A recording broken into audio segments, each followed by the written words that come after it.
changes of the frames are the test of the contact. So whenever you change the frame and you lose contact, you lose your steady yet weightless connection, you lose ability to really feel the whole body of the horse on your hand, and you lose this sensation that the muscles on your hand are really played by the horse's muscles through the beat like strings on the harp, then you know that there was no contact. That simply in the higher frame you were holding the horse, and the horse, maybe through very good training, learned to compensate it to still go, even if the frame was, even if the contact was not proper, even if you were holding. And whenever you were giving him space, he showed you, I don't see any space. Look, whenever you drop, I drop also. And this is the moment that shows that there was no contact, that there was just holding.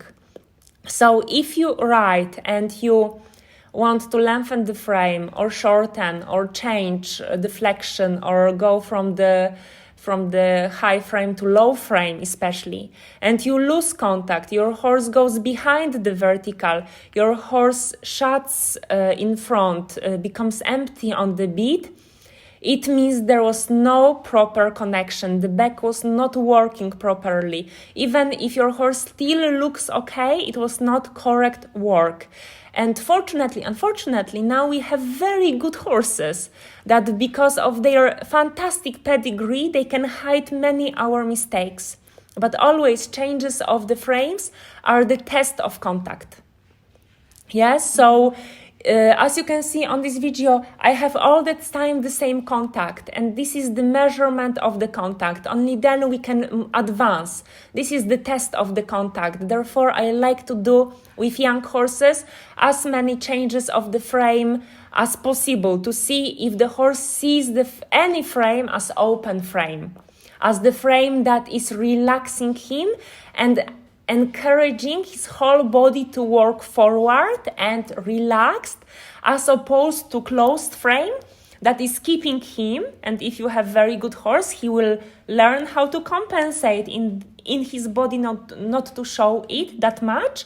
But then whenever you will change the frame, the horse will be coming off the outside rein and will be coming behind the vertical, will be coming empty.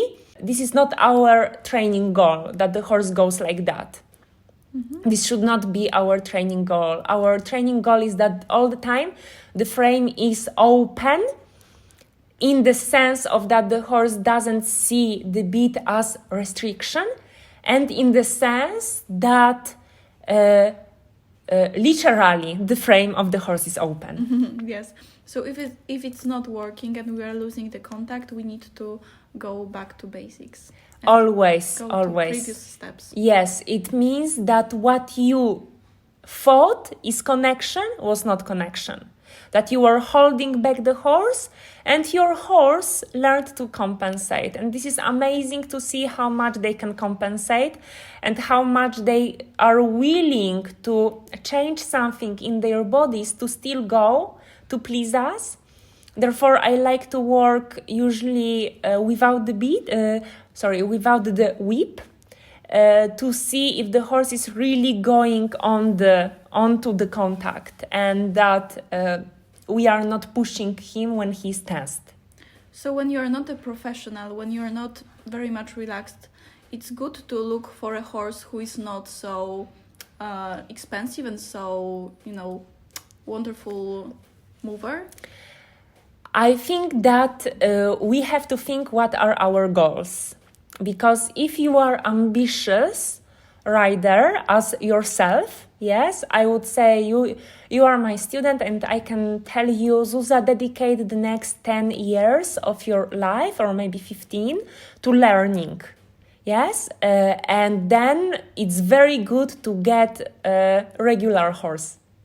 The horse that will not hide your mistakes with his pedigree. Because these horses teach us the most, because when you do things correctly, they move like magic. When you don't do things correctly, there is nothing that will hide your mistakes.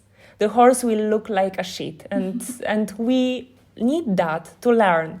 If your goal, however, is to just have nice time and enjoy, and you don't care to become professional, it's absolutely okay to buy great pedigree horse and just enjoy their beauty. Then you have simply different goals.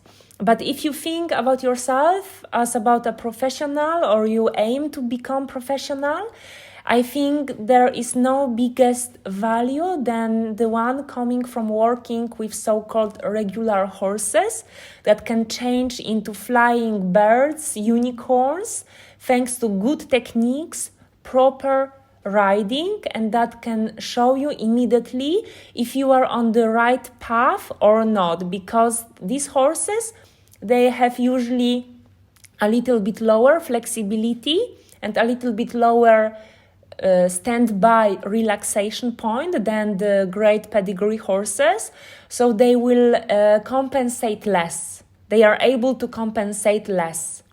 So you cannot go as many of the professional Grand Prix teachers, trainers go, like, let's buy this spectacular horse and hope that we can have very good horse at the end of the training, because you start with good horse. So if you continue a training that degrades your horse, that tenses him, you will end up with below average horse. But if your training adds to the horse, if the horse becomes better thanks to the training, you will end up with amazing horse, starting from the good horse. And then once you have tasted the difference, with the horse coming onto the beat, how it feels, you can handle and you can squeeze the beauty and amazingness of all these great pedigree horses.